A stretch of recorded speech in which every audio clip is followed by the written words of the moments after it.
everyone, and welcome back to the Super Shed for some more stories. I hope that you're all keeping well and taking good care of your families. And have you been remembering to wash your hands? You have? Oh, that's great. Now I have a special story, and our story is for my son Aaron. And Aaron is the one that does all the filming and editing of all of these wonderful stories. So thank you so much, Aaron. I'm so grateful for all your help. Now, I wonder what Aaron's favourite story could be. Let's have a look.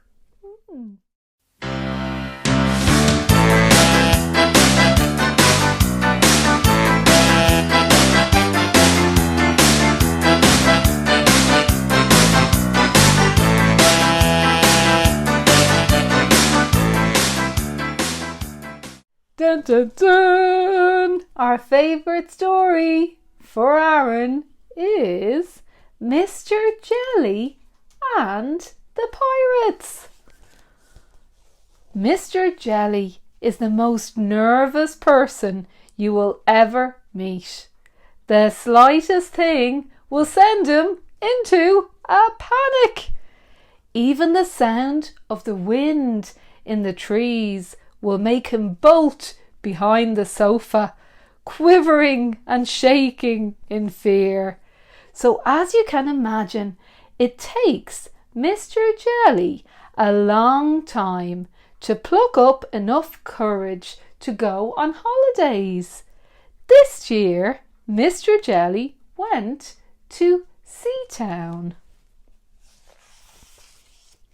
Mr. Jelly longed to join everyone playing in the sea, but he was too frightened. "Why don't you go for a swim?" suggested Mr. Lazy. I'm too scared," admitted Mr. Jelly.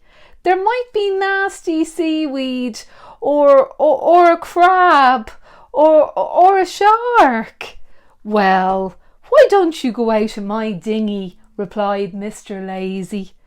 I might drift out to sea and never be found again," said Mr. Jelly, trembling at the thought. "No, you won't," said Mr. Lazy. "Not if I hold on to the rope." Mr. Jelly thought this over and decided to risk it. After a while, Mr. Jelly began to enjoy himself in the dinghy, but when he looked back, he discovered that he was a very long way from the beach. Mr. Lazy had fallen asleep, and the rope had slipped through his fingers. Oh, help, help! A wave is going to turn over the boat, and I'm going to be swallowed by a whale, shrieked Mr. Jelly, but he was too far away for anybody to hear him. Before long, the land disappeared and large black storm clouds gathered on the horizon. Thunder boomed and lightning crackled. The sea rose up in a great roaring mass that tossed the little dinghy from wave to wave. Mr. Jelly cowered in the bottom of the boat. "Oh, help, help!" he shrieked. "I'm going to be struck by lightning and burnt to a crisp and dipped out of the boat and drowned." And then he fainted. When he came to, he discovered that he had been washed up onto a tiny deserted island. Mr. Jelly stared out at the vast expanse of sea. "Oh, help!" he said in a very small voice, and then he fainted again. Mr. Jelly was woken by the sound of digging. He peered through the bushes at the side of the beach. When he saw what he saw filled him with terror. 3 swashbuckling, ruthless-looking pirates were digging up a treasure chest. Mr. Jelly knew that he must not make a sound, but the more he tried not to make a sound, the more he wobbled and trembled with fear. And the more he wobbled and trembled, the more the bushes shook and rustled. So, in a very short time, Mr. Jelly was found and set quivering on the sand in front of the pirates. "Well, shiver my timbers, if he ain't just what we need," growled the pirate captain. "A cabin boy." The 3 pirates and their new cabin boy rowed out to their ship, anchored in the bay. Mr. Jelly shook and trembled and quivered in terror.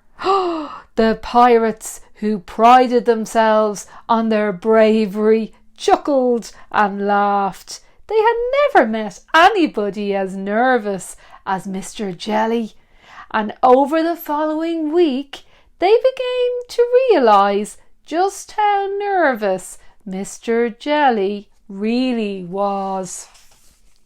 On the first day, the first mate ordered Mr. Jelly up into the rigging to set the sail.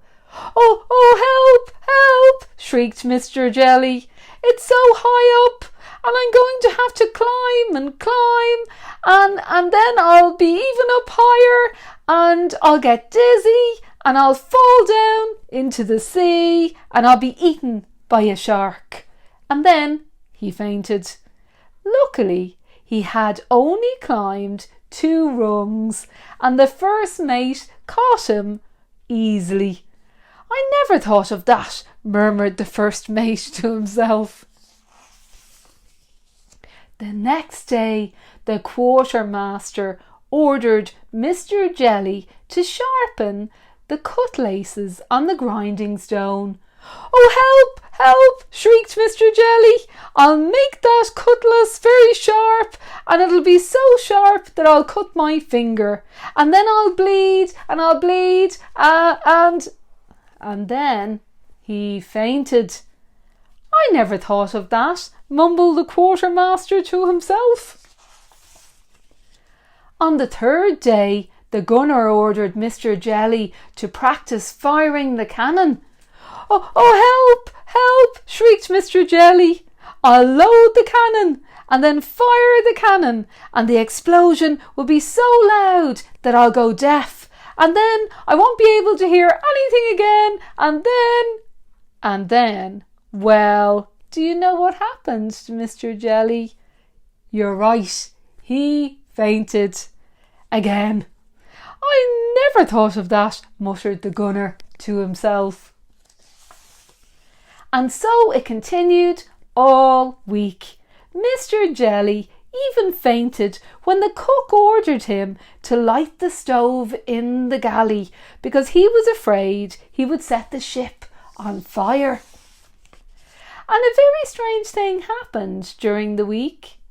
Not only did the pirates discover how nervous Mr. Jelly was, but they also began to find out how nervous they were too. The more Mr. Jelly shrieked and fainted and quivered and quaked at what terrible accidents might happen, the more the pirates found themselves worrying. By the end of the week, the pirate captain found himself with a crew who were too scared to do anything. Even the ship's carpenter had down tools because he was afraid that he might get a splinter. "This is hopeless," roared the captain. "How can we call ourselves pirates? That cabin boy has turned you all into scaredy cats. Mr. Jelly must walk the plank." So Mr. Jelly was pushed out onto the plank. "Oh, help, help!" shrieked Mr. Jelly. Don't make me walk the plank. I'll fall into the sea and I'll have to swim for hours and hours, and then I'll get weaker and weaker, and then I'll drown." "That's horrible," said the first mate. "Yeah, that's really nasty," said the quartermaster. "Oh, we can't do that," said the gunner. And the rest of the crew agreed. "That's it," cried the captain. "I give up. What do you want?" And the crew did. They sailed very cautiously and very slowly to Seatown, where they let Mr. Jelly off. Mr. Jelly found Mr. Lazy on the beach, fast asleep. Mr. Lazy yawned, stretched, and opened an eye. "Oh, hello," he said sleepily. "Did you have fun?" "Sorry I fell asleep, but you were safe and sound." Mr. Jelly began to wobble and quiver and shake, but not in fear. Mr. Jelly was very, very angry. And that's the end of Aaron's favourite story. I hope you enjoyed it, Aaron. So remember, start thinking, who is your hero? Is it Mr. Jelly? Is it Mr. Happy? Is it somebody else? And send in all your drawings here into the Super Shed competition. Our competition closes on the 26th of June, and you could be in with winning a hamper packed full of toys. So send in all your drawings and competition entries from all the stories here in the Super Shed to supershedstories@gmail.com. More stories soon. Bye.